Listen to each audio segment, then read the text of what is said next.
భక్తులు శ్రీవారిని దర్శించుకుంటున్నారు. భక్తుల సేవే పరమావధిగా తరించే శ్రీవారి సేవా కార్యక్రమం ఓ మహావృక్షం.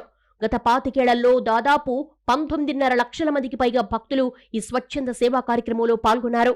తెలుగువారే కాక ఇతర రాష్ట్రాల నుంచి వేలాది భక్తులు ఈ సేవా యజ్ఞంలో పాల్గొంటున్నారు.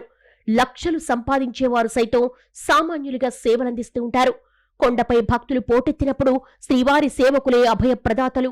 వేవేల రూపాల్లో ఉన్న పద్మావతి శ్రీనివాసులు శ్రీవారి సేవలో పాల్గొనే వారికి సేవా సదన్లో ప్రతిరోజు గంటపాటు శిక్షణా కార్యక్రమం ఉంటుంది. ఇందుకోసం శ్రీ సత్యసాయి సేవా సంస్థాన్ వారు తమ వంతు సహకారాన్ని అందిస్తున్నారు. ప్రతిరోజు గంటపాటు ధ్యానం, భజనతో పాటు సేవా ప్రాశస్త్యాలపై తెలుగు, తమిళం, కన్నడ, హిందీ భాషల్లో ఉపన్యాస ప్రసంగాలుంటాయి. ఇందులో భాగంగానే ఇటీవల గ్రూప్ సూపర్వైజర్ల విభాగాన్ని ప్రారంభించారు. నిపుణుల నివేదిక ఆధారంగా ట్రైన్ ది ట్రైనీ పేరుతో ఇప్పటికే శిక్షణా కార్యక్రమాలు మొదలయ్యాయి.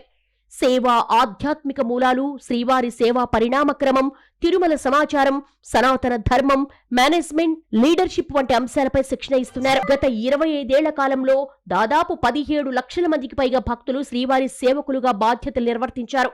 2025 నవంబర్ 30 నాటికి సాధారణ శ్రీవారి సేవలో 16.76 లక్షల మంది, నవనీత సేవలో 8,291 మంది, పరకామణి సేవలో 2.46 లక్షల మంది చొప్పున మొత్తం 19.31 లక్షల మంది భక్తులు పేర్లు నమోదు చేసుకుని సేవలందించారు.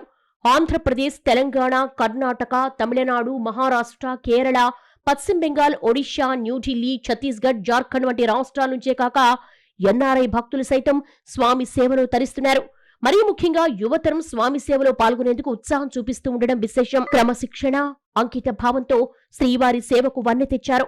సామాన్య భక్తులతో పాటు వృత్తి నిపుణులు, ఉన్నత స్థానాల్లో ఉన్నవారు, దేశం నలుమూలల నుంచి డాక్టర్లు, న్యాయవాదులు, సాఫ్ట్వేర్ ఇంజనీర్లు, సినీతారులు, క్రీడాకారులు, వ్యాపారవేత్తలు, వ్యవసాయదారులు శ్రీవారి సేవకులుగా ముందుకొస్తున్నారు.